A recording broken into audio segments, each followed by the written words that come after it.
تمام تعریفیں اللہ جل وعلا کے لیے جو خالق کائنات بھی ہے اور مالک ارض و سماوات بھی ہے۔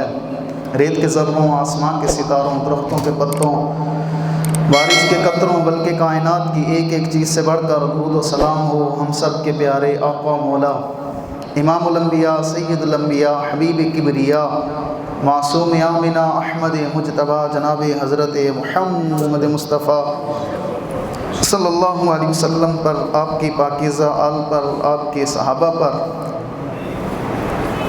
اور قیامت تک آپ سے پیار کرنے والوں پر اللہ جل وعلا کی کروڑوں رحمتوں کا نزول ہوتا رہے۔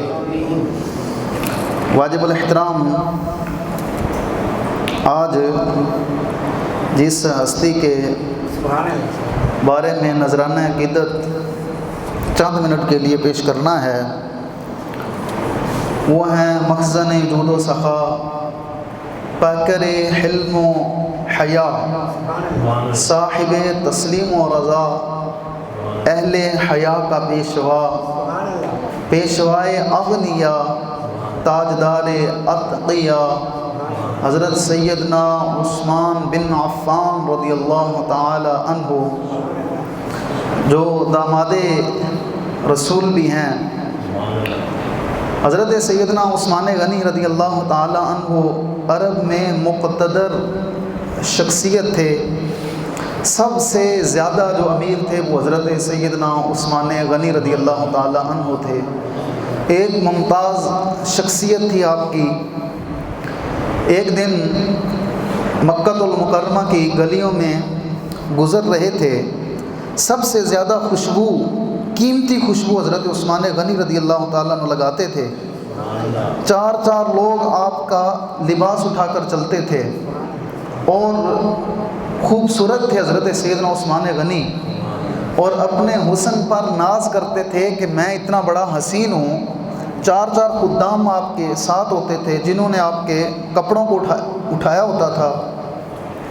حضرت سیدنا ابوبکر صدیق رضی اللہ تعالیٰ عنہ کی نگاہ پڑی حضرت عثمان غنی رضی اللہ تعالیٰ عنہ پر، تو آپ نے دیکھا، فرمایا یار اتنا سونا چہرہ ہو اور وہ جہنم میں چلا جائے، یہ صدیق سے برداشت نہیں ہوتا۔ حضرت ابوبکر صدیق رضی اللہ تعالیٰ عنہ نے حضرت عثمان غنی سے بات کی کہ بھائی عثمان، اپنے حسن پر بڑا ناز ہے، کہتے ہو کہ مجھ جیسا کوئی حسین نہیں ہے، کبھی آؤ ہمارے آقا کو بھی تو دیکھو،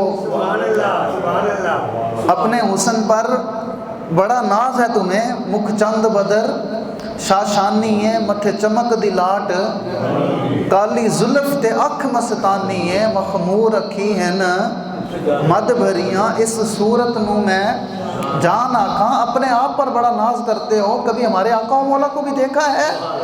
حضرت عثمان غنی رضی اللہ تعالیٰ کہنے لگے عرب میں مجھ سے زیادہ بھی کوئی خوبصورت چیز ہے، کوئی خوبصورت لوگ ہیں؟ فرمایا پھر آؤ نا ہمارے آقا کو دیکھو۔ جب حضرت عثمان غنی رضی اللہ تعالی عنہ نے آقا کریم صلی اللہ علیہ وسلم کا چہرہ مبارک دیکھا تو پھر حضور کے ہی ہو کر رہ گئے۔ اس صورت نو میں جان آکھاں جانان کے جانے، سچ آکھاں تے رب دی میں شان آکھاں، جس شان تو شان نہ سب بنیاں۔ جب حضرت عثمان غنی رضی اللہ تعالیٰ عنہ نے حضور کی بارگاہ میں آئے، کلمہ پڑھ لیا، 40,000 دینار اسی وقت آقا کریم صلی اللہ علیہ وسلم کے آگے رکھ دیے۔ عرض کیا یا رسول اللہ صلی اللہ علیہ وسلم، جب عثمان آپ کا ہو گیا ہے تو پھر عثمان کی جتنی دولت ہے وہ بھی آپ کی ہے۔ یہ حضرت عثمان غنی رضی اللہ تعالی عنہ جن کو آقا کریم صلی اللہ علیہ وسلم نے اپنی صاحبزادی کا نکاح حضرت سیدنا عثمان غنی رضی اللہ تعالیٰ عنہ کے عقد میں دیا، اور بندے کو سب سے زیادہ جس پر یقین ہوتا ہے، اعتماد ہوتا ہے، داماد اس کو ہی بنایا جاتا ہے۔ داماد ہر کسی کو تو نہیں بنایا جاتا، داماد اسی کو بنایا جاتا ہے جس پر سب سے زیادہ یقین ہو۔ بعد میں وہ بدل جائے تو کوئی بات نہیں ہے، پہلے تو اس پر اعتماد کیا جاتا ہے، اور تیرے منہ سے جو نکلی وہ بات ہو کے رہی۔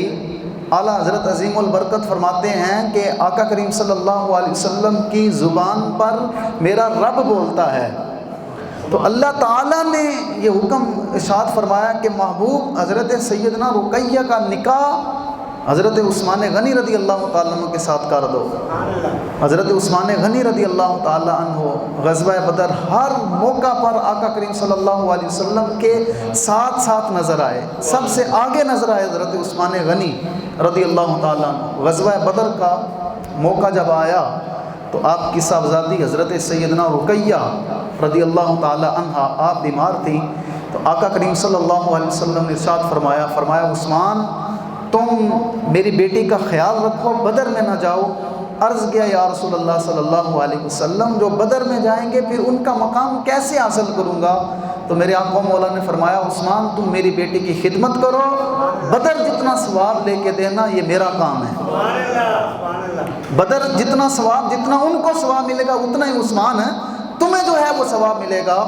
حضرت عثمان غنی رضی اللہ تعالیٰ بدر کا آپ پڑھ کے دیکھیں، جتنے صحابہ کرام رضوان اللہ علیہم اجمعین ہیں، حضرت عثمان غنی رضی اللہ تعالیٰ عنہ بدر میں تشریف نہیں لے کے گئے، لیکن تیسرے نمبر پر جو نام ہے وہ حضرت عثمان غنی رضی اللہ تعالیٰ عنہ کا۔ فرمایا ہم آپ کو غزوہ بدر جتنا جو ہے وہ ثواب لے کر دیں گے۔ حضرت عثمان غنی رضی اللہ تعالیٰ جب آقا کریم صلی اللہ علیہ وسلم واپس تشریف لائے تو حضور کی صاحبزادی کا انتقال ہو گیا تھا۔ حضرت سیدنا رقیہ رضی اللہ تعالیٰ عنہ پتہ تھا حضور کو کہ میں بدر کے مقام پر جا رہا ہوں اور واپسی پر اپنی بیٹی کو نہیں ملوں گا، لیکن حضور دین اسلام کی سربلندی کے لیے اپنی بیٹی کو بھی چھوڑ کر حضور بدر میں چلے گئے۔ حضور کو پتہ تھا کہ میری یہ آخری ملاقات ہے، اس کے بعد میں ان سے ملاقات نہیں کروں گا، پھر بھی حضور دین اسلام کے لیے بدر میں چلے گئے۔ جب واپس آئے نا تو حضرت عثمان غنی رضی اللہ تعالیٰ عنہ ایک کونے میں بیٹھ کر رو رہے ہیں۔ رو کس وجہ سے رہے ہیں؟ ایک تو جو ہے وہ آپ کی بیوی جو ہے وہ انتقال کر گئی، دوسرا یہ ہے کہ جو حضور کے ساتھ خاندانی تعلق تھا نا وہ ٹوٹ گیا ہے، جو رشتہ حضور کے ساتھ تھا خاندانی رشتہ تھا وہ ٹوٹ گیا ہے۔ جب میرے آقا مولا نے حضرت عثمان غنی رضی اللہ تعالیٰ عنہ کو روتے ہوئے دیکھا تو عثمان غنی رضی اللہ تعالیٰ عنہ کے پاس گئے اور کاندھے پر ہاتھ رکھا۔ آقا کریم صلی اللہ علیہ وسلم نے فرمایا عثمان پریشان ہونے کی ضرورت نہیں ہے، یہ دیکھو بھی جبریل امین آئے ہیں اور انہوں نے کہا ہے کہ اللہ تعالیٰ فرما رہا ہے کہ محبوب آپ کی جو دوسری بیٹی ہے حضرت سیدنا ام کلثوم رضی اللہ تعالیٰ عنہا، اس کا نکاح بھی حضرت عثمان غنی رضی اللہ تعالیٰ عنہ کے پاس تھا۔ کتنا اعتماد ہے، فرمایا مجھے بھی تم پر اعتماد ہے اور میرے رب کو بھی تم پر اعتماد ہے، اس لیے میرے رب نے فرمایا جاؤ جا کر عثمان غنی رضی اللہ تعالیٰ عنہ سے دوسری بیٹی کا بھی نکاح کر دو۔ نور کی خیرات سے پایا دوشالہ نور کا، وہ مبارک ذوالنورین تم کو جوڑا نور کا۔ اعلیٰ حضرت فرماتے ہیں آپ بتائیں اب ہماری کتابوں میں بھی ہے، ان کی کتابوں میں بھی ہے جو نہیں مانتے، ان کی کتابوں میں بھی حضرت عثمان غنی رضی اللہ تعالیٰ عنہ کیا کہتے ہیں؟ ذوالنورین کہتے ہیں۔ ہماری کتاب میں بخاری شریف اٹھائیں یہ بھی پڑھتے ہیں، ہم بھی پڑھتے ہیں، ان کی کتابوں میں بھی نہیں، ان کی کتابوں میں بھی وہی ہے، حضرت عثمان غنی کو ذوالنورین کہتے ہیں۔ ذوالنورین کا معنی ہوتا ہے دو نوروں والا، ان کو دو نوروں والا کیوں کہا جاتا ہے کہ آقا کریم صلی اللہ علیہ وسلم کی دو صاحبزادیاں ان کے نکاح میں تھیں۔ اب مجھے یہ بتائیں جب بیٹیوں کو نور مان رہے ہیں، جن کی بیٹیاں نور ہیں تو خود وہ نور علی نور نہیں ہوں گے؟ حضور کی بیٹیوں کو نور مان رہے ہیں، ذوالنورین کہہ رہے ہیں، حضرت عثمان غنی رضی اللہ تعالیٰ عنہ کو ذوالنورین کہہ رہے ہیں، دو نوروں والا۔ اور دو نوروں سے مراد کیا ہے؟ حضرت سیدنا رقیہ رضی اللہ تعالیٰ عنہ، حضرت سیدنا ام کلثوم رضی اللہ تعالیٰ۔ جب بیٹیاں جن کی نور ہیں تو پھر آقا کریم صلی اللہ علیہ وسلم کا مقام کیا؟ حضور کی تو پھر بات ہی وراء الورا۔ جب حضرت سیدنا ام کلثوم رضی اللہ تعالیٰ عنہ کا بھی انتقال ہو گیا تو پھر حضرت عثمان غنی رضی اللہ تعالیٰ عنہ آپ رونے لگے تو آقا کریم صلی اللہ علیہ وسلم نے ارشاد فرمایا عثمان لو کان لی 40 بنات، اے عثمان اگر میری 40 صاحبزادیاں ہوتی، اگر میری 40 صاحبزادیاں ہوتی یکے بعد دیگر، اگر وہ فوت ہوتی جاتی تو میں 40 کا نکاح عثمان تیرے نکاح میں ہی لے رہے۔ یہ حضرت عثمان غنی رضی اللہ تعالیٰ۔ آقا کریم صلی اللہ علیہ وسلم نے فرمایا لکل نبی رفیق فی الجنہ ورفیقی فیہا عثمان بن عفان۔ آقا کریم صلی اللہ علیہ وسلم نے ارشاد فرمایا ہر نبی کا جنت میں ایک رفیق ہوگا، ایک رفیق ہوگا۔ فرمایا میرا رفیق کون ہے؟ فرمایا عثمان بن عفان رضی اللہ تعالیٰ۔ میرا رفیق حضرت عثمان غنی رضی اللہ تعالیٰ عنہ ہے۔ ہر طرف سے حضرت عثمان غنی رضی اللہ تعالیٰ عنہ آقا کریم صلی اللہ علیہ وسلم کے ہر بار جو ہے وہ آگے، اور آقا کریم صلی اللہ علیہ وسلم نے آپ کو پہلی بشارت دے دی تھی جب تک حضرت شیخین کے دور میں، شیخین کہتے ہیں حضرت سیدنا ابوبکر صدیق رضی اللہ تعالیٰ عنہ اور حضرت سیدنا عمر رضی اللہ تعالیٰ عنہ، یہ ہیں شیخین۔ شیخین کے دور میں بھی امت میں کوئی مسئلہ نہیں تھا۔ حضرت عثمان غنی رضی اللہ تعالیٰ عنہ کے آپ نے 12 سال خلیفہ کے سر انجام دیے ہیں۔ پہلے 5 سال خلیفۃ پہلے جو ہے حضرت شیخین کے دور میں، حضرت عثمان غنی رضی اللہ تعالیٰ عنہ کے جو پہلے 5 سال تھے، ان 5 سالوں میں جو ہے وہ امت ایک یکجا تھی، کٹھی تھی، کوئی فرقہ نہیں تھا، کوئی تفرقے بازی نہیں تھی، کوئی کچھ نہیں تھا، ایک امت تھی۔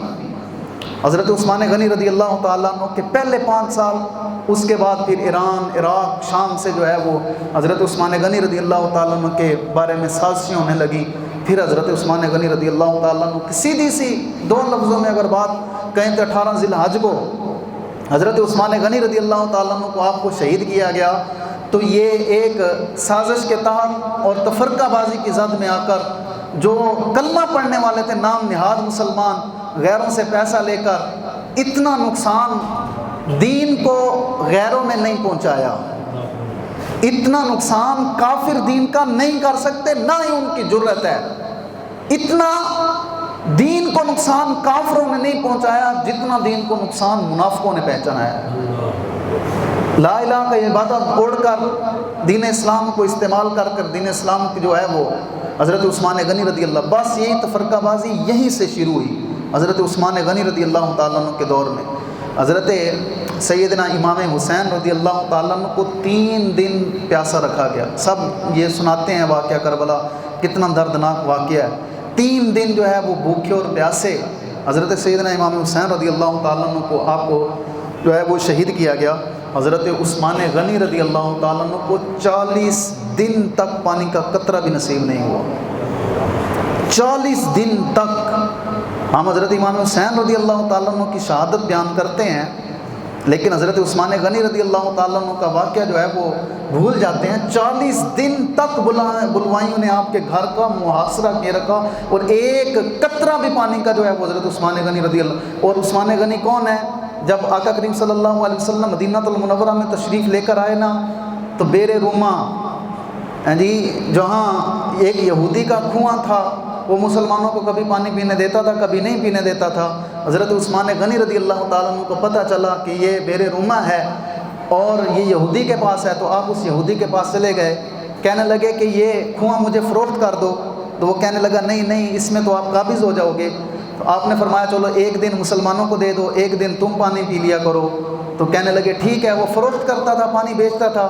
حضرت عثمان غنی رضی اللہ تعالیٰ عنہ نے وہ کنواں جو ہے وہ خرید کر اس کو مسلمانوں میں فی سبیل اللہ جو ہے وہ تقسیم کر دیا۔ فرمایا بھرو پانی، جہاں سے مسلمان بھی پانی بھرتے تھے اور غیر بھی پانی بھرتے تھے۔ جب دوسرا دن، ایک دن حضرت عثمان غنی مسلمانوں کا، دوسرا دن کافروں کا تھا، جب دوسرا دن آیا تو سارا دن گزر گیا، اس یہودی کے کنویں میں سے کوئی پانی بھرنے نہیں آیا۔ اس نے اپنے یہودیوں کو کہا کہ میں غیر مسلم ہوں، آج ہمارا دن ہے، آج تو پانی بھرو۔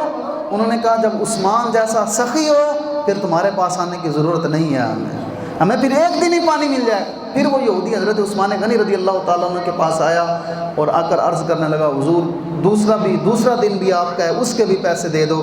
جب آقا کریم صلی اللہ علیہ وسلم کو اس بات کی خبر ہوئی تو آقا کریم صلی اللہ علیہ وسلم نے فرمایا جس نے چلتا پھرتا ہوا جنتی دیکھنا ہونا وہ میرے عثمان کو دیکھ لے۔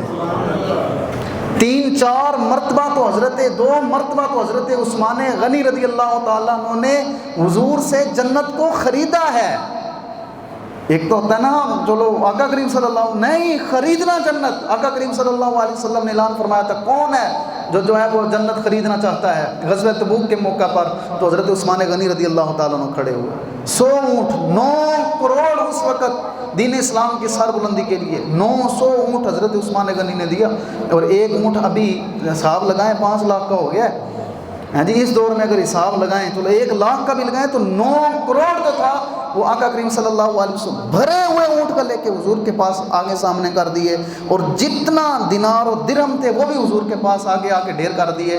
میرے آقا و مولا وہ جو دینار تھے درہم تھے وہ ایسے حضور اٹھاتے تھے، ہمارا انداز تو نہیں ہے لیکن حدیث پاک کے اندر ہے، ایسے حضور اٹھاتے اور ایسے پھینکتے، ایسے اٹھاتے اور ایسے پھینکتے، اور حضور بار بار یہی کہہ رہے تھے کہ اے عثمان آج کے بعد اگر تو اور کوئی کام نہ بھی کرے نا تو پھر بھی جنتی ہے۔ جو دین اسلام کی سر بلندی کے لیے حضرت عثمان غنی رضی اللہ تعالیٰ عنہ نے جو قربانی عطی فرمایا، آج کے بعد اگر تو کوئی کام نہ بھی کرے۔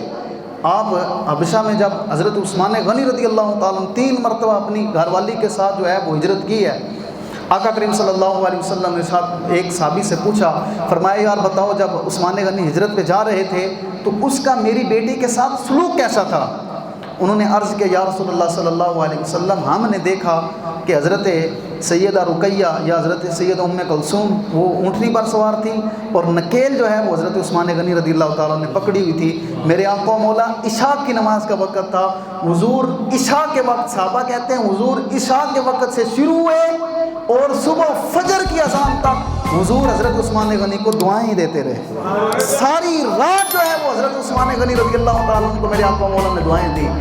جو کنواں جو ہے وہ اسلام کے لیے فروخت کرتے، ہر جب بھی اسلام کی بات آئی، جب بھی بات آئی، حضرت عثمان غنی رضی اللہ تعالیٰ عنہ کے دور میں قحط جب پڑ گیا تو آپ نے ملک شام سے 1000 اونٹوں کو جو ہے وہ اونٹ روانہ ہوئے، تو بڑے بڑے تاجر آ گئے تجارت کرنے کے لیے کہ یار 1 روپے کا اونٹ ہے تو ہم آپ کو 2 روپے دیتے ہیں، آپ دفعہ دو، 2 3 4 5، آپ نے فرمایا مجھے 10 مل رہا ہے۔ کہا کیسے 10 مل رہا ہے؟ 1 روپے کی چیز 10 روپے میں کیسے مل رہا ہے؟ جہاں پھر تمہارا دل کرتا ہے بیچ لو۔ حضرت عثمان غنی رضی اللہ تعالیٰ نے 1000 اونٹوں کو لین میں کھڑا کریا اور اعلان کر دیا مدینہ شریف میں جتنے غریب ہیں وہ آئیں اور سارا غلہ اٹھا کے لے جائیں، اس لیے کہ میرے اللہ تعالیٰ کا وعدہ ہے جو 1 روپے خرچ کرتا ہے اس کو 10 روپے دیے جاؤ۔ فرمایا 10 روپے تو یہاں ملیں گے اور 70 اور 700 گنا یہ تو قیامت والے دن ملیں۔ یہ حضرت عثمان غنی رضی اللہ تعالیٰ، ان کے بارے میں حضور نے پہلے ان سے فرما دیا تھا عثمان تم پر مصیبتیں آئیں گی۔ فرمایا لوگ تمہاری جو خلافت والی چادر ہے، قمیض ہے، یہ اتارنے کی کوشش کریں گے، لیکن تم نے ڈٹے رہنا ہے، تم نے خلافت کی قمیض جو ہے وہ اتارنی نہیں ہے۔ حضرت عثمان غنی رضی اللہ تعالیٰ عنہ، یہاں حضرت ابو موسیٰ اشعری رضی اللہ تعالیٰ عنہ کی حدیث، بخاری شریف کی حدیث ہے، حدیث کا نمبر ہے 3674۔ کتنا نمبر ہے جی؟ 3674، یہ پڑھ لیجئے گا۔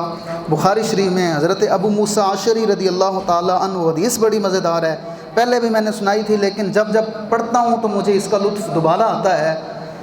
حضرت ابو موسیٰ اشعری رضی اللہ تعالیٰ عنہ کہتے ہیں کہ میرا ایک دن دل کیا کہ میں آقا کریم صلی اللہ علیہ وسلم کے پاس جاؤں اور سارا دن ہی حضور کے پاس ہی گزاروں اور حضور کا دربان بن کے، یعنی حضور کے دروازے پر کھڑا ہو جاؤں، جو آئے پہلے حضور کو جا کر عرض کروں یا رسول اللہ صلی اللہ علیہ وسلم فلاں بندہ آیا ہے، اس کو اندر آنے کی اجازت ہے کہ نہیں ہے؟ یہ نیت تھی۔ کہتے ہیں میں نے جلدی سے وضو کیا، وضو کر میں جب آقا کریم صلی اللہ علیہ وسلم کے کاشان اقدس پر پہنچا تو صحابہ سے معلوم ہوا کہ آقا کریم صلی اللہ علیہ وسلم گھر پر نہیں ہیں۔ کہتے ہیں میں نے صحابہ سے پوچھا کہ حضور کہاں گئے ہیں؟ تو کسی صحابی نے یہ نہیں کہا، کہ انہوں نے کہا ہماری جرت ہی نہیں ہو، ہم سرکار سے پوچھتے حضور تسی کتنے چلے ہو، ہماری تو جرت ہی نہیں ہوئی۔ لیکن کیا کریں، حضرت ابو موسیٰ اشعری رضی اللہ تعالیٰ عنہ کہتے ہیں کہ میں پھر کیا کیا، جن راہوں سے خوشبوئیں آ رہی تھی نا، پھر ہم ان راہوں سے چلنا شروع کر دیں۔ کن سے خوشبوئیں آ رہی ہیں؟ جو روڑے پڑے ہیں ان سے خوشبو آ رہی ہے، جو پتھر پڑے ہیں ان سے خوشبو آ رہی ہے، جو بوٹے راستے میں لگے ہیں ان سے خوشبوئیں آ رہی ہیں۔ کہتے ہیں میں وہ خوشبوئیں لیتا نا راستے صاف بتاتے ہیں کہ آپ آتے ہیں۔ راستے خوشبوئیں مہک جاتی تھیں جن راستوں سے آقا کریم صلی اللہ علیہ وسلم جاتے تھے۔ جی ایک غریب آدمی حضور کے پاس آیا اور عرض کیا یا رسول اللہ صلی اللہ علیہ وسلم میری بیٹی کی شادی ہے، اس کے لیے مجھے کچھ عنایت فرمایا۔ آپ نے فرمایا ایک شیشی لے آؤ۔ وہ حضور کے سامنے ایک شیشی لے آیا۔ آقا کریم صلی اللہ علیہ وسلم نے ایک چھڑی سے پسینہ مبارک اس شیشی میں ڈال دیا، فرمایا اپنی بیٹی کو دے دو۔ جب وہ بیٹی کو دے دیا گیا تو وہ روز لگا لیتے تو ان کے گھر سے روز ہی خوشبوئیں آتی. وہ کہتے ہیں ہم اتنی مہنگی خوشبوئیں لے کے آتے ہیں, لگاتے ہیں, اتنی خوشبو نہیں آتی جتنی یہ خوشبو آتی ہے. تو اس گھر کا نام ہی خوشبوؤں والا گھر پڑ گیا. جن راستے سے میرے آقا و مولا گزر جاتے تھے وہ راہیں خود ہی بتاتے تھے کہ حضور یہاں سے گزر کر گئے. کہتے ہیں کہ میں وہاں سے حضور کی وہ جو خوشبوئیں آ رہی تھیں گھومتا چلا گیا تو آقا کریم صلی اللہ علیہ وسلم بنی جو ہے وہ انصار کے ایک باغ میں بئر عریس, یہ کنویں کا نام ہے, بئر کہتے ہیں کنویں کو, عریس اس کا نام ہے. کہتے ہیں حضور ایک باغ میں جلوہ گر تھے, حضور وہاں بیٹھے ہوئے تھے, 4 دیواری تھی, گیٹ بند تھا, میں اندر چلا گیا. آقا کریم صلی اللہ علیہ وسلم نے تہ بند باندھا ہوا تھا. حضور نے کنویں مبارک پر جو کنارہ ہوتا ہے گول سا, اوپر بیٹھے ہوئے تھے. آقا کریم صلی اللہ علیہ وسلم نے اپنی ران سے جو ہے وہ تہ بند سے کپڑا اٹھایا ہوا تھا اور حضور نے اپنی ٹانگیں مبارک جو ہے وہ لمبی کی ہوئی تھی.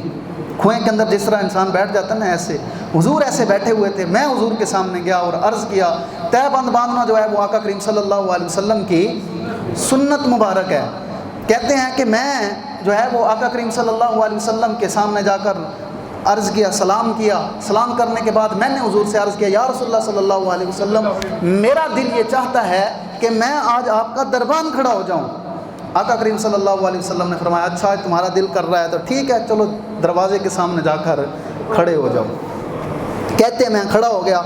تھوڑی دیر گزری تو دروازے پر دستک ہوئی. جب دروازے پر دستک ہوئی نا تو میں نے پوچھا, من, کون؟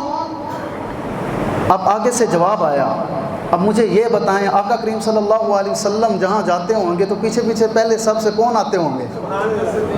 ہاں جی بولیں نا, آپ بھی تو سنتے ہیں نا. کہتے ہیں کہ دروازے پر دستک ہوئی نا تو میں نے پوچھا کون؟ انہوں نے کہا میں ابو بکر آیا ہوں. ٹھنڈ پڑ جاتی ہے حدیث سنتے ہوئے. یہ بات کہتے ہیں ابو بکر آیا. آپ نے فرمایا اچھا کھڑے ہو جاؤ. حضور کے سامنے چلے گئے. یہ نہیں کہا کہ یار میرا تو حضور کے ساتھ بڑا تعلق ہے, میں تو حضور کے ساتھ رہتا ہوں, تو کون ہے میں نے روکنا لا. معلوم یہ ہوا جو گارڈ کو کھڑا کیا جاتا ہے وہ نسبت کو دیکھا جاتا ہے کہ اس کو کھڑا کس نے کیا ہے. یہ نہیں کہا جاتا میرے بڑے تعلقات نے سیدھے بندہ چلا جاوے, ایسے نہیں ہوتا. جب حضور آقا کریم صلی اللہ علیہ وسلم کے پاس گئے اور عرض کیا, یا رسول اللہ صلی اللہ علیہ وسلم, ابو بکر آیا ہے اور اندر آنے کی اجازت لیتا ہے. آقا کریم صلی اللہ علیہ وسلم نے ارشاد فرمایا جاؤ, افتح لہو, اس کے لیے دروازے کو کھول دو, وبشرہ بالجنہ, اور اس کو خوشخبری دے دو, ابو بکر تو بولو تے صحیح یار, سنتے ہو یہ. فرمایا اس کے لیے دروازہ کھول دو اور اس کو کیا کہو, وبشرہ بالجنہ, اس کو خوشخبری دے دو کہ ابو بکر تو یار زور سے بولو, ابو بکر تو دروازہ کھول دو اور ابو بکر تو. اب مجھے یہ بتائیں, یہاں اپنے ایمان نال دسو جڑے کہندے نے آقا کریم صلی اللہ علیہ وسلم کو علم غیب نہیں ہے. میں صرف آج آرام سے آپ کو اس لیے یہ حدیث سنا رہا ہوں کہ اس آپ کو سمجھ آ جائے. ہیں جی, یہ علم غیب نہیں ہے تو کیا ہے. کہتے ہیں جب مجھے حضور نے یہ فرمایا نا, جا کے دروازہ کھول دیتے, بشارت دے دے ابو بکر تو جنتی ہیں, تو میرے دل نے انگڑائی لی کہ میں جب گھر سے وضو کر رہا تھا تو میرے بھرا نے میرے کو پوچھا سی کتنے چلے ہو, تو میں انہوں نے کیا میں حضور کو لے چلیا, تو انہوں نے کیا سی تسی چلو مینوں تھوڑے جے کم نے تو میں بھی آ جانا. کہتے ہیں میرے دل چ انگڑائی لئی کہ حضور تے ایتھے بیٹھے جنت ونڈ رہے ہیں, تجھ سے اور جنت سے کیا مطلب. اعلیٰ حضرت فرماتے ہیں تجھ سے اور جنت سے وہابی دور ہو, ہم رسول اللہ کے جنت, یار بولو تو صحیح, ہم رسول اللہ کے جنت رب کیا, ونڈن والے کون نے, آقا کریم صلی اللہ علیہ وسلم. کہتے ہیں میرے دل میں یہ انگڑائی لی کہ میں یار میرا بھرا بھی آیا وے. کہتے ہیں آقا کریم صلی اللہ علیہ وسلم جب حضرت ابو بکر صدیق رضی اللہ تعالیٰ حضور کے ساتھ پہنچے نا, حضور کے پاس سلام عرض کیا, آقا کریم صلی اللہ علیہ وسلم نے جواب دیا. اب حضور نے فرمایا ابو بکر آیا میرے سجی سائڈ تے بہ جا, میرے سجے پاسے آ کے. اب ادب کا تقاضا یہ ہوتا ہے کہ استاذ جو بھی کہے اپنے شاگرد کو کہے میرے نال آ کے بہ جا, تو وہ بڑا ہچکچاتا ہے, ڈرتا ہے کہ استاد کی بھی کہیں بے ادبی نہ ہو جائے. اور صدیق اکبر سے بڑا ادب کون ہو سکتا ہے. اب صدیق اکبر رضی اللہ تعالیٰ نے تہمت باندھا ہوا تھا. اب حضور کے سامنے جب گئے تو بالکل سکڑ. فرمایا ابو بکر نہیں، آ جاؤ بیٹھ جاؤ ادھر میرے پاس. آقا کریم صلی اللہ علیہ وسلم نے ان کو دائیں طرف بٹھا دیا. حضور نے فرمایا ابو بکر جس طرح میں نے تہ بند اوپر کیا ہوا ہے نا، یہ میری پنڈلیاں ننگی ہیں. فرمایا ابو بکر اے تہ بند بھی اینج ہی کر لے، اے تہ بند بھی اینج ہی کر لے. حضرت سیدنا ابو بکر صدیق ڈرتے ہوئے ایسے کر کے بیٹھ گئے حضور کے ساتھ. جی آقا کریم صلی اللہ علیہ وسلم نے ساتھ بٹھایا. کہتے ہیں حضرت ابو موسیٰ اشعری دربان میں پھر چلا گیا اپنے در، میری ڈیوٹی تھی. کہتے ہیں تھوڑی دیر گزری تے دستک ہوئی، میں پوچھا کون، تو اگے جواب آیا عمر آیا. آج حضور نے کیا فرمایا کون آیا ہے؟ عمر آیا. میں نے کہا نہیں عمر کھڑے ہو جاؤ. وہ عمر جس کے آداب پہ شیدا سکر، جی وہ عمر جس کا شیطان راستہ تبدیل کر دے، لیکن حضور کے دروازے پر ایسے کھڑے ہوئے. یہ نہیں کہا ابو موسیٰ اشعری تیری کی ضرورت ہے، جو ہے وہ 900 سال میری شان بیان جبریل کریں وہ بھی نہ کر سکے، تو میں نے حضور کو لے نہ جان دے. اور فرشتے قبر میں جب آئیں تو وہ پوچھیں من ربو کا، تیرا رب کون ہے؟ تو حضرت عمر رضی اللہ تعالیٰ ان سے پوچھیں میرا رب تو اللہ ہے، تسی دسو توڑا رب کون ہے؟ لیکن یہاں ادب کا تقاضا کھڑے ہوئے. فرمایا کھلو جو ہے تھے، جب تک اجازت نہیں ملی گی حضرت عمر بھی اندر ہے. اور 10 ایمان نال حضرت عمر اندر نہ جا سکن تے میری تے تھوڑی کی ضرورت ہے یار. جی پھر امتی یہ کہتا پھرے لیں جناب. آقا کریم صلی اللہ علیہ وسلم نے ارشاد فرمایا افتح لہو، آندے واسطے دروازے نو کھول دیو. حضرت ابو موسیٰ اشعری رضی اللہ تعالیٰ نے یہ نہیں تھا کہ دروازے پہ جا کر کھڑے ہو جاتے، نہیں، بلکہ حضرت ابو موسیٰ اشعری رضی اللہ تعالیٰ نے دروازے پہ کھڑے ہو کر نگاہیں حضور کی طرف ہی ہوتی تھی. آج چہرہ جو حضور دا دیکھنا سی، آج حضور کا چہرہ جو دیکھنا ہے. عرض کیا حضور عمر آیا ہے. فرمایا افتح لہو وبشرہ بالجنہ. فرمایا دروازہ اندے واسطے کھول دیو تے اینو بھی خوشخبری دے دیو، اے بھی خوش ہو جاؤ یار. حضرت عمر کون ہے؟ ہاں فرمایا یہ بھی کیا ہے؟ جنتی ہے. اب حضرت عمر رضی اللہ تعالیٰ حضور کے پاس آئے. کمال کی بات یہ ہے کہ صحابہ کرام رضوان جو حضور نے لباس پہنا ہوتا تھا نا، صحابہ دی بھی یہی کوشش ہوتی سی کہ ہم بھی حضور جیسے لباس پہنے. آج حضرت عمر نے بھی تہ بند بننی ہوئی ہے. کیا حضرت عمر رضی اللہ تعالیٰ کا قد مبارک تھا. آپ ٹورتے سی نا، چلتے تھے نا حضرت عمر رضی اللہ تعالیٰ ایسے لگتے تھے جیسے کوئی اونٹ پہ بیٹھ کے جا رہا ہے، اتنا قد مبارک سی. آپ نے تہ بند بننا ہے تو حضور کو لے چلے گئے. فرمایا عمر میری بائیں سائڈ پہ آ کے بیٹھ، میری بائیں سائڈ پہ آ کر بیٹھ جاؤ. کیا صحابہ نے حضور سے محبت کی. میں اور آپ بات کرتے ہیں. حضرت عثمان غنی رضی اللہ تعالیٰ، آگے چل کے بتاتا ہوں. لیں جناب حضرت عمر بھی بیٹھ گئے. اب حضرت عمر رضی اللہ تعالیٰ نے بھی اپنا تہ بند جو ہے وہ اسی طرح کر لیا جس طرح حضور نے کیا ہوا ہے. اب سجی سائڈ تے حضرت ابو بکر بیٹھے تھے، کھبی سائڈ تے حضرت عمر رضی اللہ تعالیٰ نے بیٹھے اور ادب کے تقاضا کر کے بیٹھے ہوئے ہیں. لیں جناب تھوڑی دیر گزری تو حضرت ابو موسیٰ اشعری کہتے ہیں میرے دل چاہیے ہوئے کہ میرا بھرا بھی آ جائے، میرا بھرا بھی آ جائے، وہ بھی جنتی بن جائے. کیونکہ حضور کا درائے رحمت جوش میں ہے. حضور ایٹھے بیٹھے کی کر رہے ہیں؟ جنت وانڈ رہے ہیں نا. جی تجھ سے اور جنت سے کیا مطلب دور ہو. جی ہم رسول اللہ کے، جنت رسول اللہ کی. یہ تو پھر کبھی عقیدے کے بارے میں بتاؤں گا. حضور نے فرمایا 73 عقیدے تھے، ایک جنت جائے گا تو باقی سارے جہنم میں جائیں گے. یہ تو میں پھر کبھی یاد کروں گا. الگا تھوڑی دیر گزری تو پھر دستک ہوئی تے سیر حضرت ابو موسیٰ اشعری رضی اللہ تعالیٰ نے فرمایا کون؟ آگے سے جواب آیا عثمان ابن عفان رضی اللہ تعالیٰ. حضور نے فرمایا افتح لہو، فرمایا اندے واسطے دروازہ کھول دیو. فرمایا اس کو جنت کی خوشخبری کے ساتھ ساتھ یہ بھی پیغام دے دو کہ عثمان تم پر مصیبتیں بڑی آئیں گی، عثمان تم پر مصیبتیں بڑی آئیں گی. اب جب حضرت عثمان غنی رضی اللہ تعالیٰ کو یہ کہا گیا نا تو انہوں نے اوتھے کھڑے ہو کے دعا کی تھی. انہوں نے کہا یا اللہ تینوں تیرے محبوب دا واسطہ مینو استقامت دویں، مصیبتیں آئیں تو بالشک جو ہے وہ بے شک آتی رہیں، لیکن مجھے استقامت دینا جو ہے وہ میں استقامت کے ساتھ مقابلہ کرنے کی بھی مجھے توفیق عطا فرمائی. حضرت عثمان غنی رضی اللہ تعالیٰ عنہ صحابہ کرام حضور کے جب کوئی دین کا کام کرتا ہے تو پھر بڑے بڑے مشکل امتحانات اس سے لیے جاتے ہیں. پہلی قوموں سے بھی لیے گئے، حضور کی قوم سے بھی لیے جاتے ہیں کہ کہیں یہ ڈگمگا تو نہیں گئے، کہیں چھوڑ تو نہیں گئے. کبھی پیسہ لے کے آزمایا جاتا ہے، کبھی جو ہے وہ پیسہ دے کے آزمایا جاتا ہے، کبھی اولاد کے سسٹم سے، کبھی ہر وجہ سے جو ہے وہ حضور کی امتیوں کو آزمایا جاتا ہے. آزما کے میرا رب فرماتا ہے میں دیکھنا یہ چاہتا ہوں کہ یہ ایمان پر پختہ بھی ہیں کہ چھوڑ کے بھاگنے والے ہیں. فرمایا انسان کو تو سارا کچھ دے ہی دینا اللہ تعالیٰ نے. الغرض حضرت عثمان غنی کیا حضور سے محبت کی حضرت عثمان غنی رضی اللہ تعالیٰ. صلح حدیبیہ کے موقع پر 1400 صحابہ کرام رضوان اللہ علیہم اجمعین، جب انہوں نے 36 میل مکہ المکرمہ میں، صحابہ نے احرام باندھے ہوئے تھے. احرام جو ہے وہ باندھ لے تو بندہ کسی چیز کو مار نہیں سکتا، مچھر نہیں مار سکتا، نہیں تو دم لازم آ سکتا ہے. لیکن جناب حضرت عثمان غنی رضی اللہ تعالیٰ عنہ کو حضور نے فرمایا جاؤ معاہدہ کر کے. حضرت عثمان غنی رضی اللہ تعالیٰ عنہ چلے گئے. جب وہاں چلے گئے تو 2 دن لگ گئے. تو صحابہ نے آپس میں باتیں کی. انہوں نے کہا یار عثمان کتنا خوش نصیب ہے، وہ احرام باندھا ہوا ہے، وہاں گیا ہوگا، بیت اللہ شریف کو دیکھا ہوگا، طواف کیا ہوگا، سعی کی ہوگی، جو ہے وہ رمل بھی کیا ہو، سارا کچھ کیا ہوگا، اور پھر آب زمزم بھی پیا ہوگا. لیکن قربان جاؤں آقا کریم صلی اللہ علیہ وسلم نے ساتھ فرمایا میرا عثمان میرے بغیر، میرا دل یہ چاہتا ہے کہ میرا عثمان ایسا نہیں کرے. وہاں چلے گئے حضرت عثمان غنی رضی اللہ تعالیٰ عنہ. جب وہاں گئے نا تو انہوں نے کہا عثمان تم نے احرام باندھا ہوا ہے تو تم خانہ کعبے کا چکر بھی لگاؤ، طواف بھی کرو، ٹھیک ہے.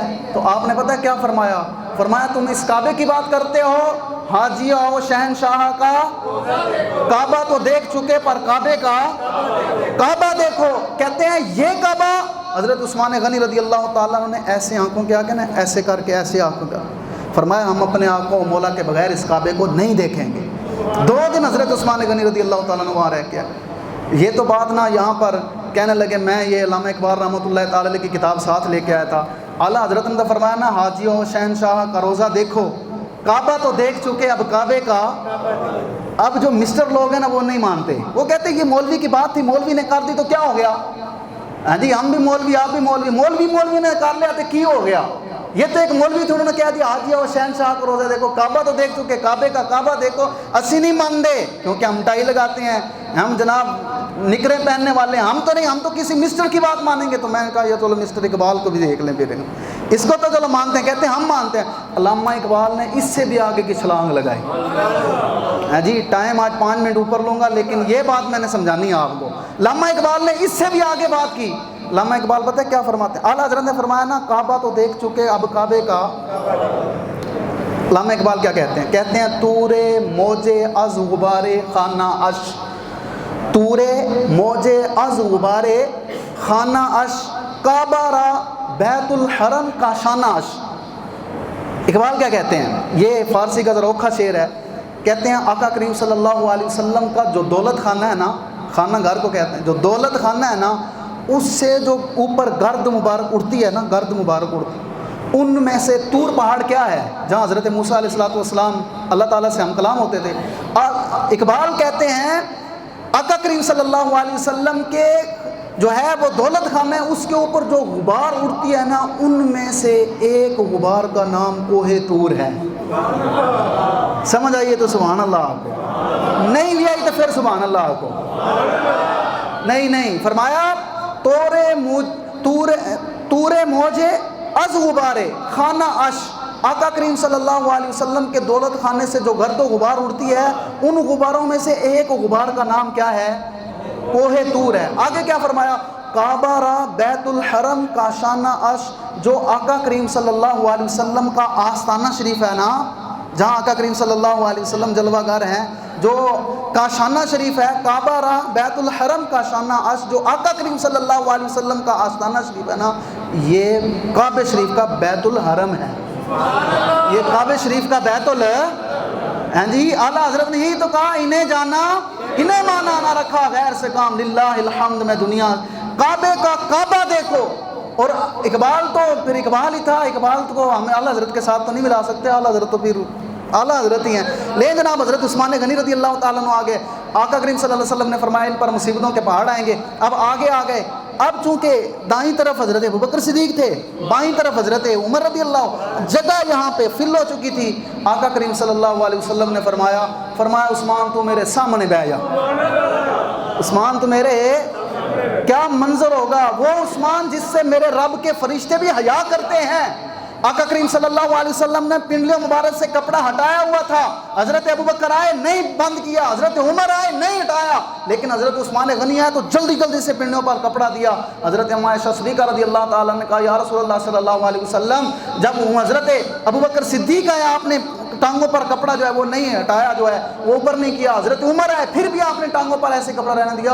عثمان غنی ہے تو آپ نے جلدی سے ٹانگوں پر کپڑا دے دیا۔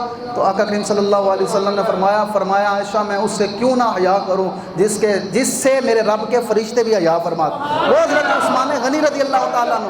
اب جگہ تھی نہیں، حضور نے فرمایا بھائی تو میرے سامنے بیٹھ جا۔ جب سامنے بیٹھے نا تو اب مجھے ایمان سے بتائیں، حضرت ابوبکر صدیق حضور کو دیکھ رہے ہیں، حضرت عمر بھی حضور کو دیکھ رہے ہیں، اور حضور سامنے حضرت عثمان حضرت سعید بن مسیب رضی اللہ تعالیٰ عنہ کہتے ہیں اس حدیث پاک سے مجھے یہ معلوم ہوا، میں نے یہ سمجھ آئی کہ دائیں طرف حضرت ابوبکر مزار میں لیٹے ہوئے ہیں، بائیں طرف حضرت عمر لیٹے ہوئے ہیں۔ جگہ خالی تھی جو پورا ہو گئی، اب جگہ تھی نہیں، تو اب بقیع میں جو جاتے ہیں مدینہ شریف میں عمرہ اللہ تعالیٰ سب کو لے جائے، ہاں جی ہم بھی جائیں گے، ہم تو سنا ہوا ہے صرف، لیکن فرماتے ہیں جو حضور آقا کریم صلی اللہ علیہ وسلم کے روزے کے سب بالکل جو سامنے آنا وہ حضرت عثمان غنی رضی اللہ تعالیٰ عنہ۔ ہاں جی آخری بات سنا دوں حضرت عثمان غنی۔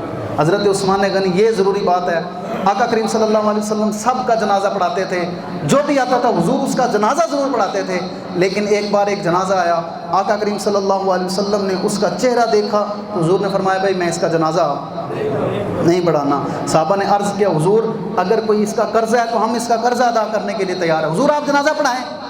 آقا ہوتا یہ تھا کہ جو بھی جنازہ پڑھاتے تھے اگر کسی نے قرضہ دینا ہوتا تھا نا سارے صحابہ اس کا قرضہ جمع کرتے، حضرت مولا علی کو دیتے، حضرت مولا علی اس کا قرضہ ادا کر دیتے، جنازہ پڑھا جاتا۔ آقا کریم صلی اللہ علیہ وسلم سے عرض کیا حضور یہ جنازہ آپ نہیں پڑھا رہے، اگر قرض دینا تو ہمیں بتائیں۔ آقا کریم صلی اللہ علیہ وسلم نے فرمایا اس نے قرض نہیں دینا، معاملہ کچھ اور ہے۔